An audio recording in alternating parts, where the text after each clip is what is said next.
own garden within.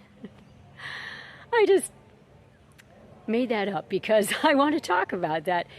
Nurturing your own garden. And where I'm going from is nurture the qualities in yourself that you like, the positive qualities. See the beautiful garden in you and around you.